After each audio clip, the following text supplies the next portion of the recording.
Ladies and gentlemen, it is your favorite white colonizer coming to you live from Israel. Today we got a clip from Victor David Hanson on what is going on in the Middle East. Let's take a look. Hello, this is Victor Davis Hanson for the Daily Signal. Donald Trump this week had a historic tour of the Gulf monarchies and the Middle East in general. He went to Saudi Arabia and he met Mohammed bin Salman, the de facto leader of Saudi Arabia, and he cut a huge deal which promised $600 million of Saudi investment in the United States and well over 130 or 40 million in Saudi purchases of American arms. And he sort of reset the relationship that had been tenuous during the Biden administration. Then he went to Qatar, which is a rival of Saudi Arabia, and he met the emir, and he kind of topped the Saudi investment because they agreed to buy well over 200 777 Boeing passengers and 787. That purchase alone could be 200 billion with maybe $1 trillion of investment. At the same time, he met the de facto leader who's emerging out of the disruption and disintegration of Syria, Mr. Shara, he's had a history of terrorist activity, and he's been associated with Al-Qaeda, ISIS, kind of a nebulous past. And the subtext of all of these meetings were, we're going to replace strife with money, we're all going to be profitable, and we have to bring the cause of all of this trouble, Iran, into the fold of the Middle East and drop the hostility to Israel. Notice, of course, that he didn't go to Israel, although he was trying to elicit support for the continuation of the Abraham Accords with Saudi Arabia and Qatar. This is very ambitious, but it's also very dangerous. Donald Trump thinks he can cut a deal with Iran so that they would do essentially three things. They would give up their nuclear program, they would stop the subsidies to the terrorist surrogates of the Hezbollah, Hamas, and the Houthis, and they would liberalize their society and re-enter the family of nations.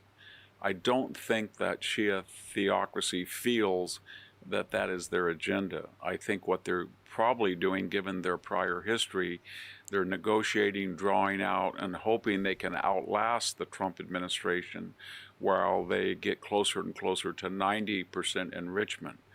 And they don't think that Donald Trump, given the MAGA agenda that frowns on unilateral or optional military engagements, especially in the Middle East, will be willing to sacrifice or endanger what has been a spectacular first 100 days, at least in economic terms.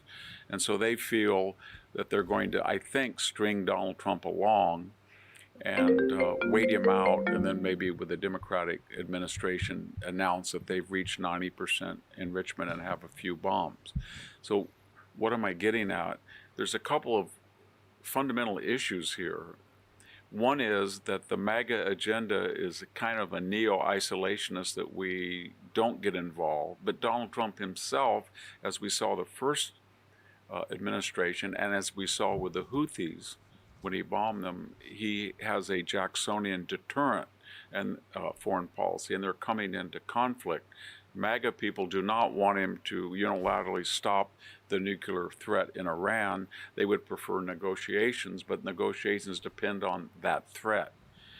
By the same token, he's going to try to get the Saudis and the Middle East sheikdoms to pump more oil to not only bring down the price of oil worldwide, but really, to be frank, to hurt Vladimir Putin's only source of income. And he feels that these two conflicts may be connected. If he can peel away the Middle East from China and Russia and bring down the price of oil, then Putin, who rumors have it increasingly is short manpower, equipment, and wants to make a deal with Ukraine, but doesn't know how he's going to explain to the Russian people how he lost over 1 million dead, wounded, and missing Russians for what? Very little in return. can he make that argument to the Russian people? In conclusion, Donald Trump is facing dichotomies with the MAGA agenda and his Jacksonian foreign policy. He's trying to get the Arab world to drop their hostility to Israel. At the same time, he's trying to reason, if that's the right word, with an unreasonable Iranian regime, and he wants oil to go down. I'm not sure that's going to help him in the United States. A lot of the frackers and horizontal drillers are, as the oil has dropped, they're not at a very big profit margin, and yet Trump wants them to spend more money and pump more and buy more rigs, etc. So there's a lot of things going on, but one thing that's not going on is we're not being estranged from the Arab world. We're not being estranged from Israel. This is not Joe Biden mouthing off about the Saudis or the Israelis. It's a new type of approach that if everybody will just calm down, there's a great opportunity to make money and be profitable, and that would include the disarmament nuclearly of Iran and the inclusion of Israel in the body politic. Very ambitious. Let's see how it works in the ensuing months. Thank you very much. It's Victor Davis Hanson for the Daily Signal. So Victor Davis Hanson is always very, very, very on point with his analysis. Here's all I really want to add. I made a little post about this a little while ago, a little tweet. I kind of got fired up by Jews, by pro-Israel people all over the world. How could you, how he's accepting this $400 million plane from Qatar? Listen, he's not a perfect human being. He's going to misstep, and he has misstepped in the past. But here's the difference between this administration and the last administration. There's an actual strategy behind what they're doing. There is an actual strategy, and you can see that the strategy is there. They're implementing strategy. It is not a 90-year-old man who's falling upstairs making these decisions. There's a harsh strategic strategy behind what he's doing, and there's very tough rhetoric sometimes, kind of hard to follow, kind of hard to intake for all of us. But what I keep saying is just let the man cook real quick. Let him, give him some time before we freak out about everything. This also comes to people in the pro-Israel camp, yeah? We need to calm down with our rhetoric sometimes. We need to not be so oh, he's backstabbing us. Oh, he's killing us, because that makes us look bad. We shouldn't act like that. We should let the man cook real quick. And again, I know it could be hard to see the things he's saying and see the outcome at the end of the day, but at least we know there's strategy happening now. At least there's some element of strategy. Whether or not that will be good strategy, I'll be the first to admit to you. If it turns out it's a bad thing, I'll be the first one to come here on camera and be like, you know, trusting Trump was a mistake and this was not a good idea. But we just started. Let's give him some time.